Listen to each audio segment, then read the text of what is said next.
반갑습니다. 돈쌤 정현도입니다.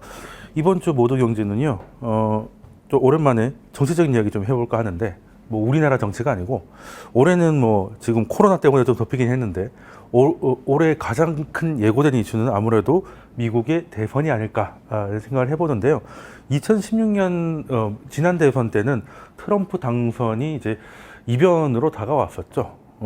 사실 그날을 제가 기억을 하는데, 아마 새벽 시간까지 CNN 기준으로 이제 당선을 이제 예측해서 발표한 게 91%까지 보고, 그냥 그렇게 끝나는구나 생각을 했었는데, 결과는 여러분도 아시다시피 좀 뒤집어졌었죠. 물론 뭐 전체 득표수 자체는 힐러리가 더 많았지만 미국의 특이한 대선 구조 때문에 그 대의원을 더 많이 트럼프가 가져가면서 지금 트럼프가 지금 미국의 대통령이 되어 있는데요. 그러면 이번 2020년 미국 대선에서도 이변이 이어질까? 이제 이 관심인데, 사실 지난 대선의 이변의 주인공은 이제 말할 것도 없이 트럼프 대통령이었다면, 이번에도 이변이 트럼프 대통령일까? 아니면 바이든 후보가 될까? 이런 고민일 텐데요. 뭐 지금 이런 질문들을 좀 해보면 누가 될 것 같냐? 간단하게 물어보면 2016년에는 대부분 트럼프가 될 거라고 생각을 사람들이 안 하고 있다가 돼서 그런지, 이제는 또 트럼프 대통령이 다 재선이 될 것 같다고 해서 이제는 좀 안 되지 않을까 이런 생각도 좀 드는데, 그럼 2016년에는 어떤 일이 있었기 때문에 이제 트럼프가 대통령이 당선이 됐는가 한번 되돌아볼 필요도 있다고 보는데요. 물론 뭐 그런 농담도 있더라고요. 트럼프 대통령은 대선 기간 내내 늘 힐러리한테 지다가 딱 하루 이겼는데 그날이 선거 날이었다. 뭐 이런 얘기도 있었고. 자, 그러면 그런 이변을 우리는 예측할 수 없었나? 정말 91%의 확률로 힐러리가 될 거였는데 마지막 9%가 뒤집은 이유는 뭘까? 되돌아보면 우리가 그때 힐러리가 당선될 거라고 생각을 했던 이유 중에 하나가 이제 뭐 여론조사 결과기도 했고요. 여론조사 결과, 그리고 이제 주요 언론사들의 분위기. 뭐 미국 같은 경우는 이제 어느 진영, 어느 후보를 지지하는지도 아예 공개하는 그런 또 시스템도 있다 보니까, 또 언론의 분위기, 그리고 이제 자주 얘기 나오는 도박 사이트의 이제 베팅, 뭐 이런 것들을 종합을 해보니 이제 힐러리 당선이 가능성이 높았다 라고 나왔었는데, 이것들이 다 이제 사실은 틀린 거잖아요. 물론 이것들이 다 100% 맞을 리는 없는데, 이게 왜 이렇게 됐나 보니까, 사실 대선이 끝나고 나서 가장 많이 이야기 나왔던 게 뭐 샤이 트럼프니 뭐 샤이 보수니 뭐 이런 얘기가 나왔다는 거는, 이제 자신을 드러내지 않았던 트럼프의 지지자들이 이제 투표장에 가서 표를 행사를 하는 바람에 이제 우리 예상과 다른 결과가 나왔다는 거잖아요. 그러면 그런 것들에 대한 것을 우리가 눈치챌 수는 없었나? 뭐 여론조사 이런 것들보다는 그때 지금 와서 보니까, 물론 민주당도 패배하고 나니까 우리가 뭘 놓쳤는지 이런 것들을 많이 연구를 했겠죠. 그리고 여론조사 회사들도 마찬가지고. 그래서 하나 놓쳤던 게 트럼프 대통령 하면 이제 대부분 원래 국가 정상이라고 하면 뭐 대국민 성명 발표 뭐 이런 것들로 이제 자신의 메시지를 보내지 않습니까? 근데 메시지를 정말 자주 보내는 사람이 트럼프 대통령인데, 그 형식이 너무 쉽잖아요. 트위터로 이제 자신의 이야기를 굉장히 그냥 이거는 대통령이기보다는 인플루언서에 가까울 정도로 이렇게 SNS 활동을 열심히 하는데, 그런 트럼프였기 때문에 사실 어느 순간 이제 뭐 힐러리라든지 이제 당시의 민주당 후보들이 전체 보유하고 있던 팔로워 수보다 트럼프의 팔로워 수가 급격하게 늘어나는 걸 이제 보니까, 그게 우리가 뭐 놓쳤던 거구나. 기존의 여론조사나 이런 것들보다는 이제 SNS의 영향력을 우리가 체크를 못했던 그런 게 이제 패착이었다라는 거고, 그리고 또 정책적인 부분에서도 지금 트럼프는 이제 지금도 마찬가지다시피 중국을 이제 많이 때리죠. 그러니까 본인이 중국을 싫어하기보다는 뭐 좋아하지도 않겠지만, 이제 대중 감정이 별로 좋지 않다 보니까, 대중들의 중국에 대한 정서가 좋지 않다 보니까, 이거 실업률이라든지 뭐 이렇게 많은 이제 양극화 이런 것들을 그냥 단순하게 이게 다 중국 때문이야. 중국에서 우리 일자리를 뺏어가고 있어. 그러니까 중국한테 관세를 물리고 일자리를 다시 우리나라로 가지고 오겠다는 얘기를 트럼프가 하기 시작했는데 당시 민주당은 뭐 TPP라든가 이제 자유무역을 좀 더 확대를 하면서 거기서 이제 중국을 좀 빼는 걸 선택을 했기 때문에 거의 다자주의죠. 그러다 보니 대중들의 입장에서는 지금 뭐 중국산 물건들 때문에 이제 미국에는 공장들도 없어지고 좋은 일자리가 없어지고 있는데 이걸 뭐 자유무역을 더 넓히겠다고 하니 민주당 지지자들의 입장에서는 이거 좀 어떻게 받아들여야 될지 약간 직관적으로 흔들렸을 수도 있고요. 그리고 대중의 가려운 부분을 트럼프가 잘 긁으면서 그게 이제 트럼프의 팔로워 수로 이제 나타나기 시작했고 이제 그것들이 결국에는 결과를 뒤집는 결과가 나왔다는 게 지금 한 3년쯤 지나서 복귀를 해보니까 그렇다라는 겁니다. 그러면 이번에는 역시 지지율은 바이든한테 밀리고 있고 심지어 요즘 당선 가능성도 많이 떨어지고 있어요. 힐러리가 늘 앞서가긴 했지만 44%인가 이상은 잘 안 나왔습니다, 지지율이. 근데 바이든 같은 경우에 지금 50%를 넘어가기 시작을 했거든요. 물론 이제 발표마다 조금씩 다른데 50%를 처음 찍은 겁니다. 힐러리, 뭐 바이든 다 통합해가지고. 그리고 이제 늘 그래왔던 게 지지율 자체는 이제 그 트럼프가 좀 밀리는데 당선 가능성은 트럼프가 늘 높아왔단 말이에요. 그게 2016년 기억 때문이기도 하겠죠. 근데 지금 당선 가능성조차 오늘 새벽에 그 도박 사이트 기준으로 보면 바이든 당선 가능성을 60%까지로 쳐주고 있더라고요. 물론 지난번에 틀렸기 때문에 이번에도 뭐 무조건 많다고 보기 어려운데 이게 좀 이게 간극이 조금 이변이 일어나기엔 좀 벌어지고 있는 거 아닌가 뭐 이런 생각을 해볼 만한 시기가 오긴 온 것 같습니다. 오긴 온 것 같고 그리고 트럼프의 마지막 또 이번에도 샤이 트럼프가 투표장에 우르르 나타날 것인가를 봤을 때 당시에 2016년 이전의 트럼프는 유명인사였지만 정치에서는 거물이 아니었죠. 일단 비주류였습니다. 그리고 트럼프는 잘 아시겠지만 뭐 민주당에서도 대권 도전의 후보에 도전도 했었고요. 여러 군데 가면서 사실 후보만 시켜주면 당은 무슨 뭐 어떤 당이든 상관없다 이런 스탠스였기 때문에 당시에 트럼프를 지지한다고 얘기하기가 사실 그렇게 이게 뭐 있어 보이는 얘기는 아니었던 거예요. 그러다 보니까 샤이 트럼프가 나왔을 텐데 지금은 트럼프는 명실공히 어쨌든 현직 대통령입니다. 현직 대통령이고 그리고 지금 대통령을 뭐 지지한다는 거 그리고 예를 들어서 뭐 다른 건 다 하고 이제 뭐 중국에 대한 무역 협상을 이끌어냈다 이런 거 뭐 어쨌든 잘하는 것도 있긴 있을 거잖아요. 그거에 대해서 뭐 지지를 하는 게 과연 부끄러운 일일까? 그리고 지금 앞에서 말씀드렸다시피 지지율은 낮은데 당선 가능성이 높은 건 그만큼 지지율이 결집이 강하다는 뜻이거든요. 그럼 강한데 부끄럽다는 게 말이 안 되지 않습니까? 그래서 지금 샤이 트럼프는 오히려 이제 샤이가 아니라 오히려 강경 트럼프로 가고 있지 않나.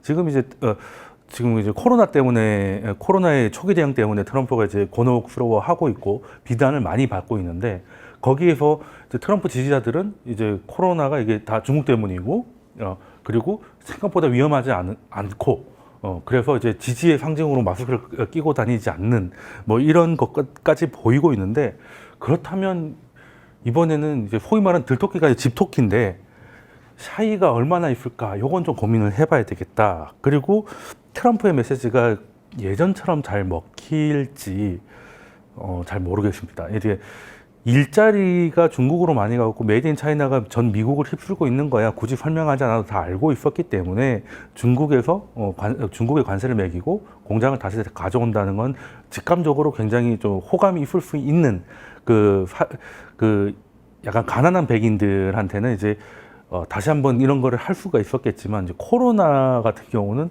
아무리 중국에서 시작된 거야 맞죠. 그게 논란의 여지가 있을 수가 없잖아요. 그런데 지금 트럼프 진영에서 하는 얘기는 이제 코로나 중국에서 시작된 게 아니라 중국이 약간 고의성을 가지고 퍼뜨렸다. 혹은 너무 숨겨가지고 뭐 이렇게 만들었다는 건데 사실 뭐 그게 앞에 2016년의 대중 메시지보다는 좀 사등량 직관적으로 좀 떨어지지 않나 이런 생각도 조금 들고요. 그리고 지금 이런 상황이 요즘 미국에서는 그런 말을 많이 씁니다. 1918 더하기 1968 더하기 1929는 2020이다. 이게 무슨 얘기냐면 2020년 올해잖아요. 1918년에 스페인 독감이 있었습니다. 그리고 1929년에 대공황이 있었죠. 그리고 1968년에 마틴 루터킹 암살 사건이 있어가지고 그때 인종 문제로 나라가 시끄러웠습니다. 이 세 개가 모두 다 있는 게 올해 미국 2020년이라는 거죠. 근데 이게 경제 문제 혹은 사회 문제 그리고 미국이 서구 사회 특유의 인종 문제가 복합적으로 위기가 찾아왔을 때는 사실 당시 정권이 넘어가는 경우가 꽤 있었다는 겁니다. 대표적인 게 지금 뭐 사망했거나 뭐 그런 특이한 경우를 제외하고는 미국에서는 재선을 못 한다는 거는 이제 굉장히 좀 이렇게 좀 부끄러운 일이죠. 대통령 입장에서는.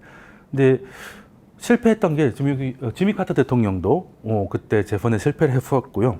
그리고 랜디 존슨 대통령도 재선을 포기한 거죠. 이제 나오지 않았던 거고. 그러면 그때 비슷합니다. 그때 이제 오일 쇼크가 71년도에 1차, 2차, 3, 정확히는 미국의 충격을 준 4차 중동 전쟁이었던 걸로 기억을 하는데요. 그때 사실 이제 이란 대사관에 이제 미국인들이 이제 인질로 잡혔는데 한 400일을 넘도록 특수부대를 2번이나 보냈음에도 불구하고 구출 작전에 실패를 해요. 그리고 또 베트남 반전 시위나 뭐 이런 것들이 계속 산발적으로 이어지면서 복합 위기가 왔을 때 지미 카터 대통령이 재선에서 실패하는 정도가 아니라 완패를 하죠. 완패를 했던 기억이 있습니다. 기억이 있고 지금 보면 그 오일 쇼크는 이제 사실 뭐 마이너스 쇼크였으니까 그때처럼 이제 올라서 문제가 아니고 떨어져서 문제이긴 했었는데 쉽게 말해서 이제 경제가 나쁜 상황인 거죠. 경제가 나쁜 상황이고 그리고 지금 미국의 외교 정책이 지금 미국에서 크게 뭐 성과가 있다고 말하기가 힘들어요. 하다못해 이제 북핵 문제도 뭐 딱히 성과라고 말하기가 힘들었던 것조차 이제 약간 원래대로 돌아가는 느낌인 거고 그리고 그 대외 정책들도 딱히 뭐가 없습니다.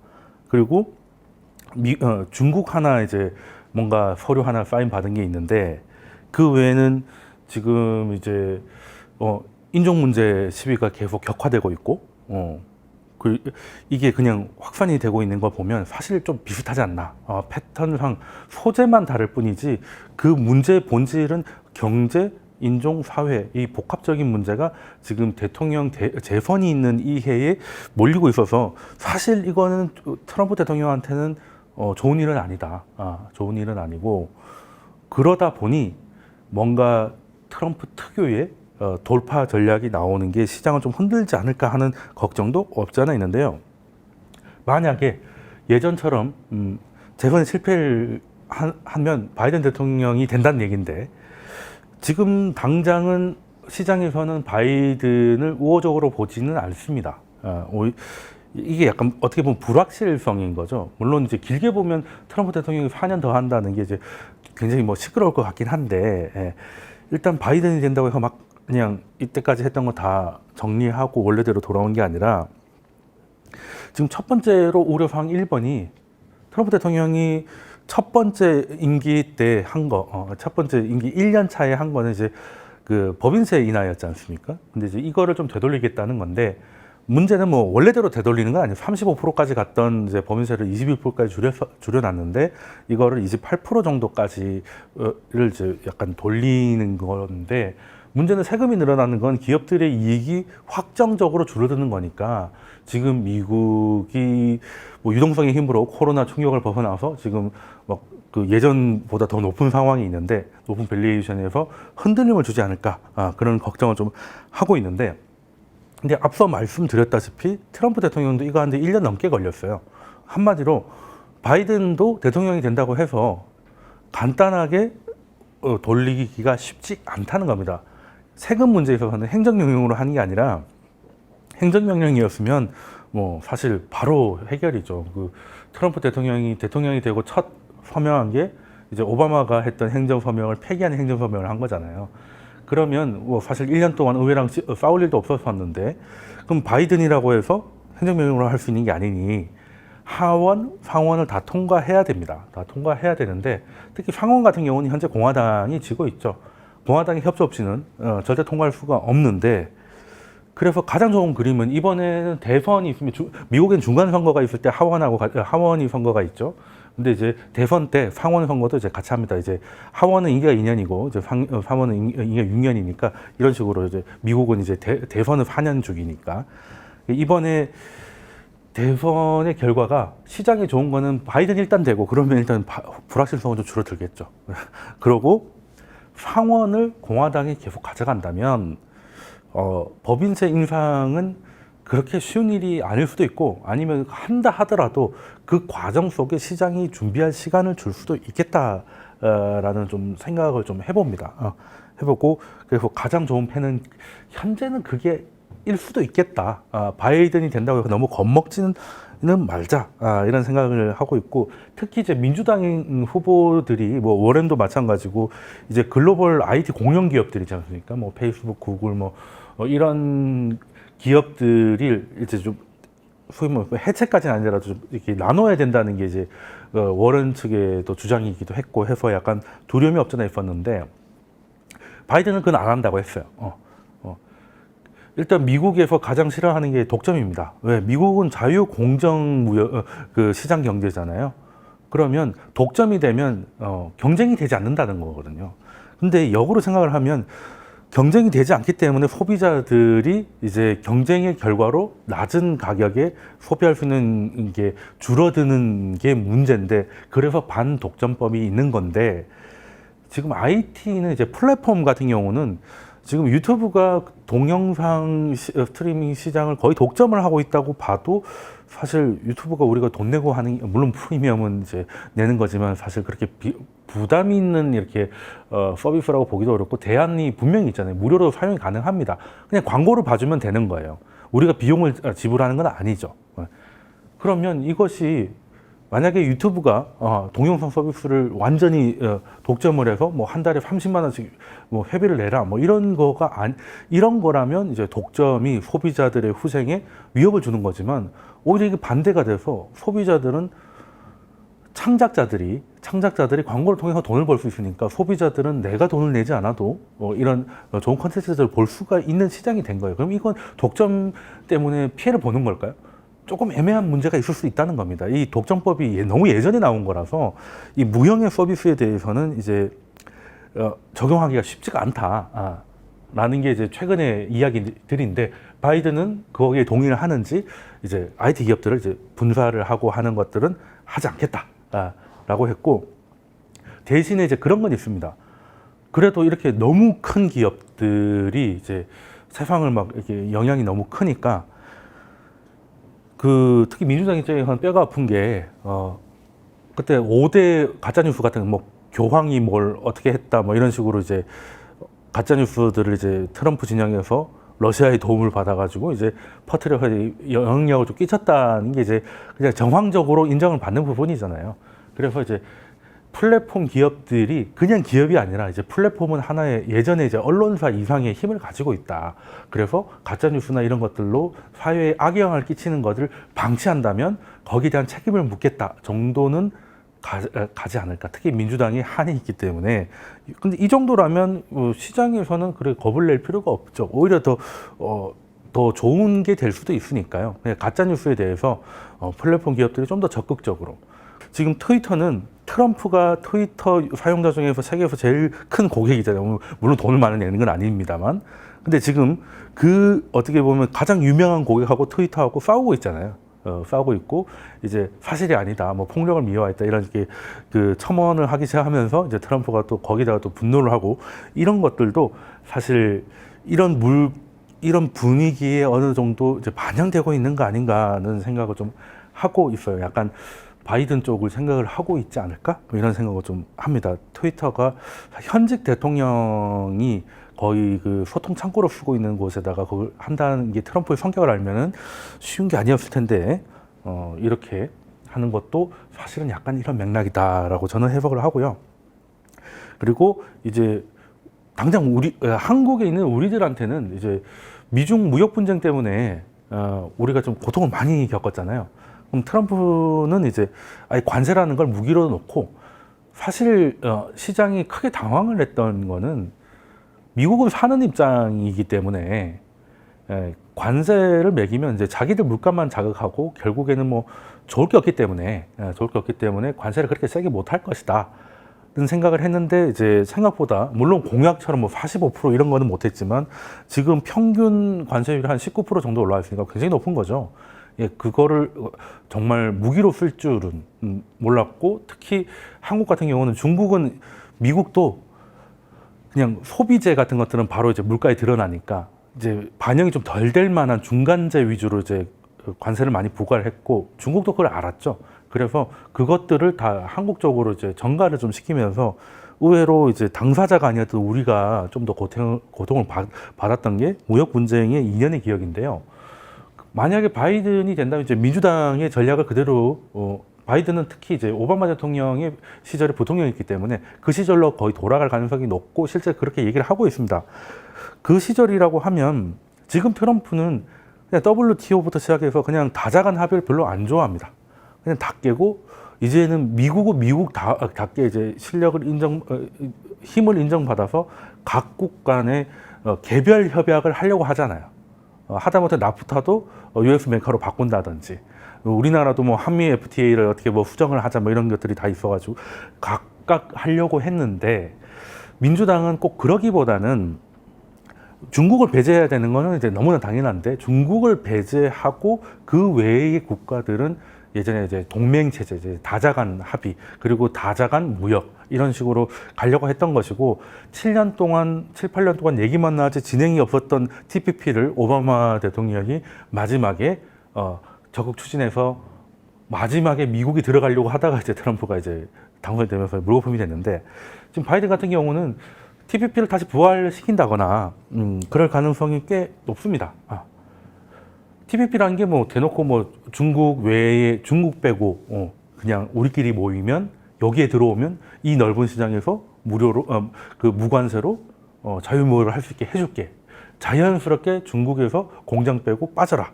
라는 건데 이제 물론 트럼프는 이제 대놓고 이제 싸운 거고 중국하고 바로 멱살을 잡아버린 거고 여기는 뭐 사실 똑같지만 이제 나랑 친하면 이런 게 좋은 게 있고 쟤랑 친하면 넌 여기 오지 마. 이건데요. 그리고 만약에 바이든이 대통령이 되고 TPP가 다시 지금 TPP가 돌아가고는 있습니다. 근데 미국이 없으니까 좀 규모가 작을 뿐이죠. 근데 미국이 들어간다면 진짜 진정한 의미가 TPP가 될 것이고 한국은 아직 여기 들어가지 않아서 이것도 고민을 받는 중국 눈치를 보고 안 들어가야 될지 미국을 보고 들어가야 될지 약간 그 선택을 강요받는 이게 스트레스 받는 상황이 올 수도 있겠다는 생각이 드는데 일단 바이든이 대통령이 되면 TPP는 가게 될 것 같고 그리고 이제 소위 뭐 공화당은 이제 기업 친화적이고 민주당은 뭐 그렇지 않고 뭐 이렇게 생각하실 수도 있고 약간 그런 면이 없잖아 있는데 실질적으로 봤을 때 민주당이었을 때 뭐 월가가 그렇게 힘들었던 건 별로 없습니다. 보시면은 클린턴 대통령 때도 뭐 의료 금융 IT 지금 뭐 잘 나가고 있는 헬스케어 뭐 이런 거 IT 이제 금융이 조금 힘들죠 요즘에. 그 외에는 뭐 오바마 때나 클린턴이나 비슷합니다. 이 세 개는 거의 겹쳐요. 오바마 때야 그 회복 정책 이런 것 때문에 경기 민감주가 약간 회복을 했던 게 초반에 있고 그러니까 첫임기때 좀 강했잖아요. 이거는 이제 국가 재건폐 ARRA를 하면서 요게 좀 컸던 거고 그 외에 전체 임기를 보면 그냥 우리 지금 강한 게 그때도 강했다. 헬스케어 IT 그리고 수익률 나쁘지 않았다. 라는 건데 근데 이제 트럼프하고 바이든이 이렇게 달라요. 그냥 중국을 견제한다는 거는 동일한데 견제하는 방식이 조금 다른 겁니다. 그러면 지금까지는 그냥 중국의 혁신이라는 거는 중국이 이제 엄청나게 많이 컸잖아요. 규모도 많이 크고 했는데 중국이 할 수 있는 혁신은 미국에 있던 혁신을 소위 이제 뺏겨가지고 쭈루룩 따라온 거예요. 고 이제 앞으로는 그렇게 못하게 하겠다는 게 물론 이제 뭐 중국이 최근에 욕심을 좀 없지 않아 냈던 부분도 있는 것 같고 그래가지고 그냥 너희들이 따라와도 우리가 더 빨리 갈 거니까 그냥 가자고 하기에는 너무 중국이 따라오려는 의지가 강하니까 이번에 무역 분쟁의 빌미로 중국을 견제하려는 것 같은데 무역 그 자체가 목적이 아니라는 건 잘 알고 계실 거고요. 앞으로는 이제 기술인데 왜 하필 그 많은 회사 중에 하웨이를 공격을 하느냐? 하웨이가 이제 미래 먹거리와 관련되어 있는 회사니까요. 그러면 이제 엄밀히 말하면 이제 기술 패권인데, 모든 기술은 사실 이제 두 가지 때 경쟁할 때 많이 발달합니다. 지금까지는 사실 경쟁이 아니었죠. 지금까지 해놓은 기술들을 가지고 이제 좀 더 교역을 넓히는 쪽으로 갔죠. 그러니까 미국에서 뭘 만들 때 단가가 뭐 개당 10달러 정도 들었다면 혁신을 이뤄내 가지고 개당 6달러로 떨어뜨린 게 아니라 그냥 중국에다가 공장을 지었더니 인건비가 사서 그냥 6달러로 내려가면 그냥 교역을 넓혀 가지고 혁신의 결과처럼 된 거잖아요. 지금까지는 그래 왔단 말이에요. 그랬더니 중국에서 기술 다운치고 막 이렇게 되다 보니 이건 안 되겠다. 그러면 다시 예전에 미소련이 냉전을 할 때 그때 지금도 하지 않는 달나라에 사람 보내고 했던 그때 엄청난 기술 발전이 있었잖아요. 경쟁의 역할입니다. 그러면 기술이 발전하려면 일단 경쟁을 해야 되고, 그리고 처음 기술은 대부분 요즘 운전할 때는 이제 GPS는 대단한 기술도 아니죠. 자율주행까지 나온 상황에서 물론 완전히 된 건 아니지만, 근데 예전에만 하더라도 GPS가 없던 시절에 어디 초행길을 간다는 거는 엄청나게 시간을 많이 두고 출발해야 돼요. 옆에서 지도 봐가면서 이정표 봐가면서 해야 되니까 참 운전하는 게 참 힘들었는데, 지금 이제 주소만 찍어주면 어떻게든 가지 않습니까? 이제 GPS의 힘이죠. 이제는 이제 운전도 대신해주는 분위기가 됐고, 이거 전부 다 뭐였습니까? 결국 GPS도 결국에는 군사기술이었잖아요. 모든 게 이제 군사기술 가지고 싸우게 되는 건데, 5G 관련해 가지고도 있지만, 지금 사실 미국이 그간 굉장히 여유를 부렸던 것도, 미국 항모가 엄청나게 강하지 않습니까? 미국 항모 한 전단 하나만 나가도 웬만한 국가의 해군력하고 맞먹는다는 건 아실 텐데, 이게 위험을 받는 거죠. 지금 이제 항공모함이 있으면 주변에 이지스함 한두 대가 이제 호위를 하지 않습니까? 이지스함이라고 하면 한 번에 한 2,500개 정도의 표적을 동시에 추적할 수 있는 그 이지스라는 게 최고의 방패를 얘기하는 거잖아요. 그렇기 때문에 미 해군이 작전을 하는 데 있어서 아무 문제가 없었단 말이죠. 공해상에 사실 웬만한 G7 국가의 해군력 하나 정도가 떠 있기 때문에 압도적인 힘으로 미국 주도의 질서가 지켜져 왔던 게 현재의 모습인데, 지금 러시아하고 중국이 이 이지스가 막는지 못하는 새로운 무기들을 개발했고 어느 정도 성공을 거뒀지 않습니까? 중국 같은 경우만 해도 심쿵이었나요? 심쿵인가?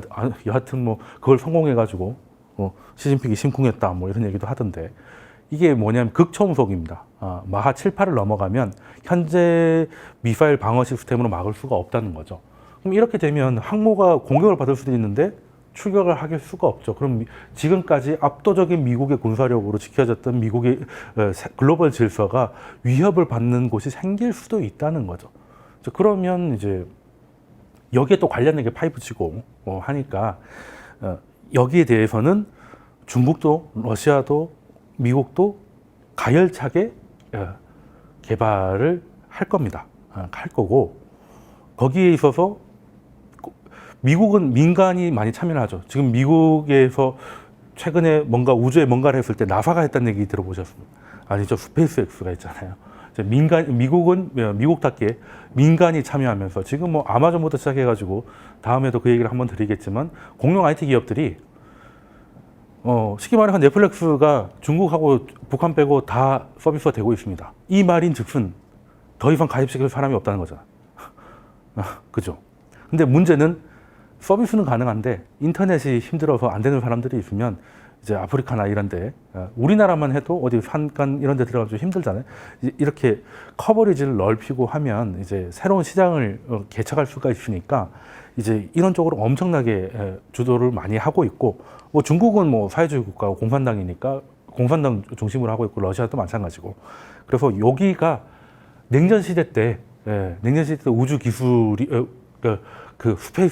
스타워즈가 벌어졌듯이 이제 이런 쪽에서도 많은 개발이 있을 거고, 한국의 일부 기술들이 서로한테 필요할 수도 있는 상황이 있을 겁니다.